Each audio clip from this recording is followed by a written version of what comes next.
পুরা মদিনা নীরব। মদিনার অলিগলিতে একটা মানুষও নাই, একটা পাখিও জাগনা নাই, একটা পোকা মাকুড় জাগনা নাই। কত পোকা আওয়াজ করে করে চলে, ওই জি পোকাগুলো আওয়াজ নাই।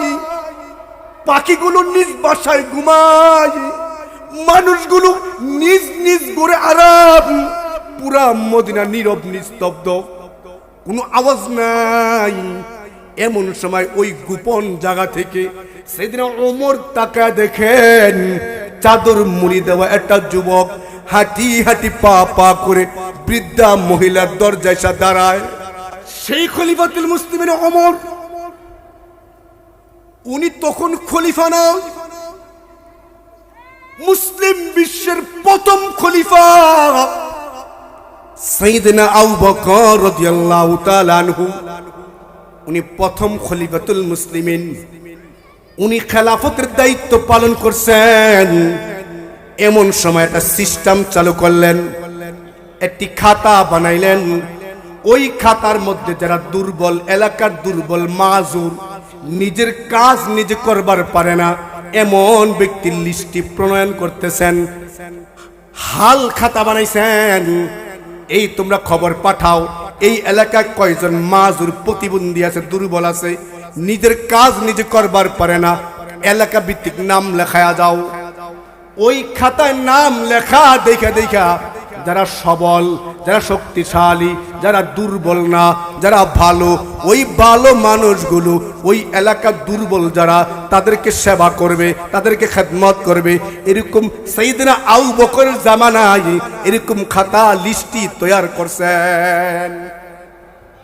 একদিন সকালবেলা ফজরের পর সাইয়েদনা ওমর ওই গরিবদের, অসহায় দুর্বল লোকদের ওই খাতাটা ঘাটতেছেন। একটা লোকের খেদমত করবেন বলে খাতাটা ঘাটতে ঘাটতে একটা মহিলার নাম পাইলেন, দুর্বল, তার কাজ বাজ করা মানুষ কেউ নাই, নাম লেখা, কিন্তু এই মহিলার সেবা কে করবে? তার সামনের মুখে কোনো সাহাবীর নাম লেখা নাই।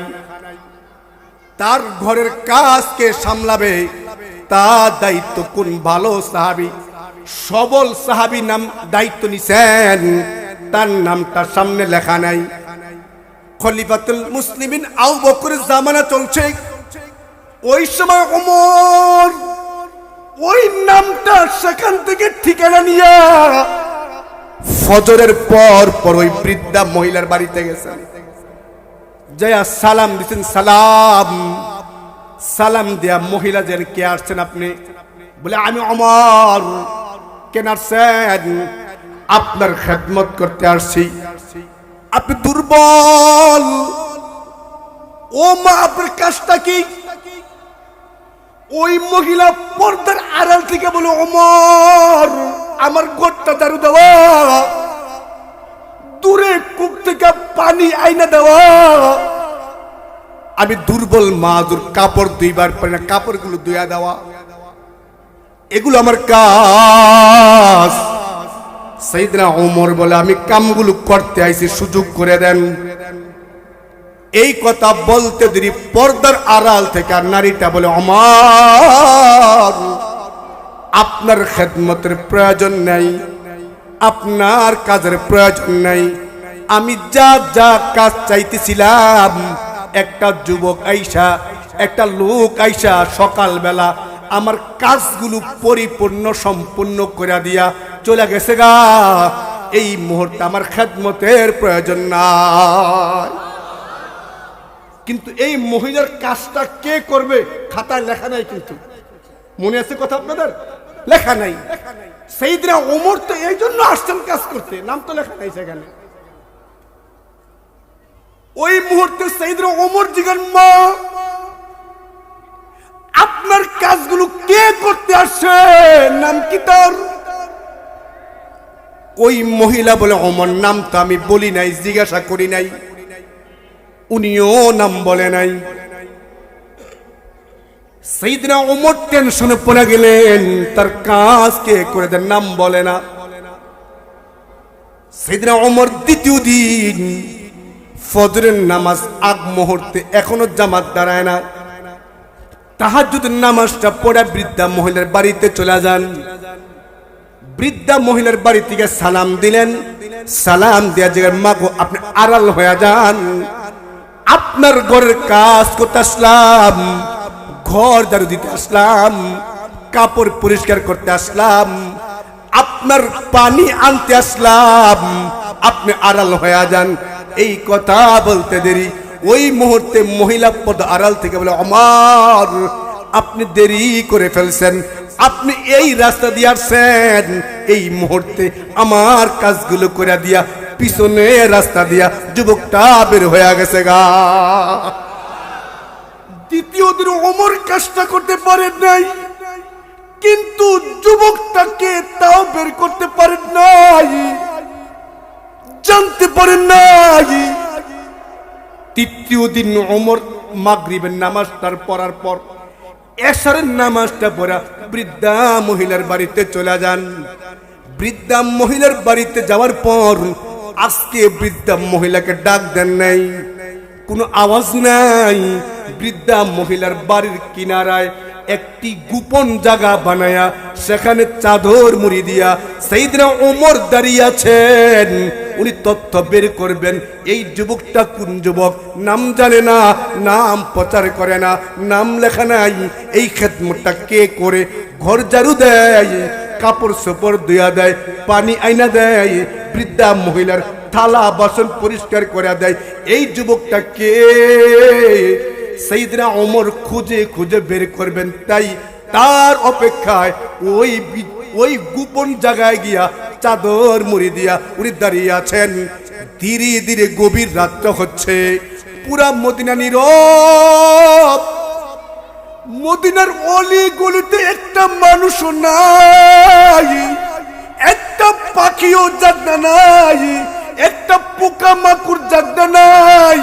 কত পোকা আওয়াজ করে করে চলে, ওই জি জি পোকাগুলো আওয়াজ নাই, পাখিগুলো নিজ বাসায় ঘুমায়, মানুষগুলো নিজ নিজ ঘরে আরাম, পুরা মদিনা নীরব নিস্তব্ধ, কোনো আওয়াজ নাই।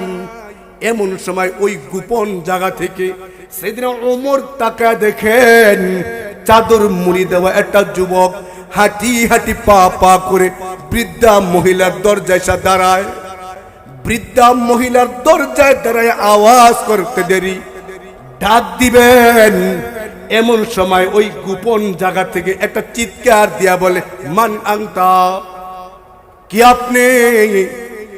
সাইয়েদনা ওমর বলে, আমি প্রশ্নটা করতে দেরি, এমন জবাব পাবো আমি ওমর কোনদিন কল্পনা করি নাই। আমি যখন আড়াল থেকে গেলাম, কি আপনি, কি আপনার পরিচয়? আমি প্রশ্ন করতে দেরি, এমন সময় কাপড়ে ঢাকা চেহারা, ওই চেহারার ভিতর থেকে আওয়াজ আসে, আমি আবু বকর। রওজায়ে আকদাস দেখা কর আশিক মে দে নওয়াজ, রওজায়ে আকদাস দেখা কর আশিক মে দে নওয়াজ, मिसल अबू बकर उमर उस्मान या रब मुझे,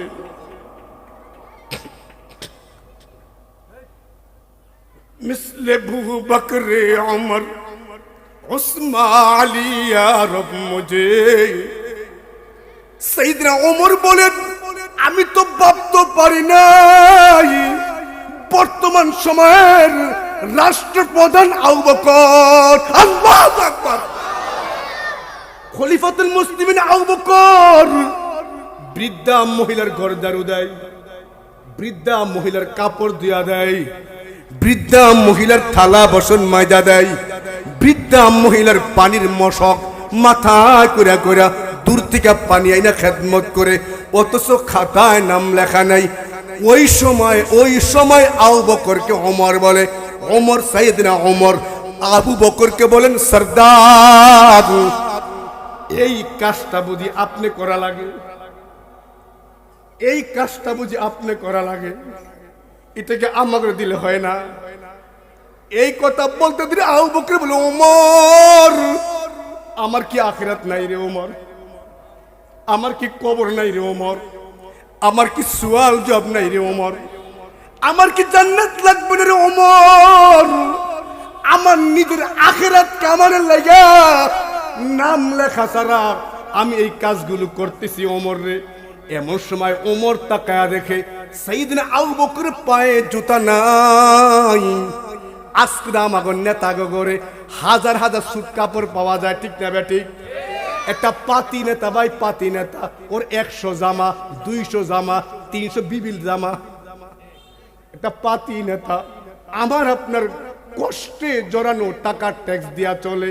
ওদের টাকার অভাব নাই, বাড়ির অভাব নাই, কাপড়ের অভাব নাই। আর শোনেন, খলিফাতুল মুসলিমিন ওমর উনি তাকায়া দেখেন ওনার সামনে দাঁড়ানো তৎকালীন সময় রাষ্ট্রপ্রধান আবু বকর, ওনার পায়ে জুতা নাই, খালি পায়ে দাঁড়ানো। জোরে বলবেন না সুবহানাল্লাহ? সাইয়েদনা ওমর ছিলেন খলিফাতুল মুসলিমিন, আপনার জুতা নাই? খলিফাতুল মুসলিমিন সাইয়েদনা আবু বকর বলে, ওমর জুতা আমার আছে, কিন্তু আমি জুতা পরবো কিভাবে? আমার বাড়ি তো এই গ্রামে না। শুনেন, খলিফাতুল মুসলিমিন আবু বকর বলে ওমরকে, ওমর আমার ঘরটা তো এই এলাকায় না, আমি এই গভীর রাত অন্য মহল্লা থেকে হেঁটে হেঁটে বৃদ্ধা মহিলার বাড়িতে এসে আমি তার সেবা করে নফল ইবাদত করি, কিন্তু আমার খরমের জুতা, আগেরকার জামানায় খরমের জুতা হইতো, কাঠের জুতা হইতো, ওই কাঠের জুতা আওয়াজ না করলেও টাস টাস আওয়াজ হয়, ঠিক কিনা বলেন? খলিফাতুল মুসলিমিন আবু বকর বলে, ওমর আমি গভীর রাত আল্লাহর বান্দিরা ঘুমায়, আল্লাহর বান্দারা ঘুমায়, বা আল্লাহর বহু বান্দা তাহাজ্জুদ পড়ে, বহু বাচ্চারা ঘুমায়, আমি যদি এত গভীর রাতে টাস টাস করে আমি খরমের জুতা, কাঠের জুতা পায়ে দিয়া ওই এলাকা থেকে এই এলাকায় আসি, আমার পায়ের জুতার আওয়াজে বহু বান্দা আমাদের ঘুম ভাঙা তাদের কষ্ট হবে, তাই তাদের কষ্ট না হোক, আমি খলিফাতুল মুসলিমিন খালি পায়ে হাঁটি, কোনো আপত্তি নাই। এরপরে আমার একটা প্রধান, আমার কর্মীর ঘুম ভাঙা কষ্ট পাপ, তা আমি বরদাস্ত করব না। এরে কয় রাজা ইসলামে দাগ লাগায় না।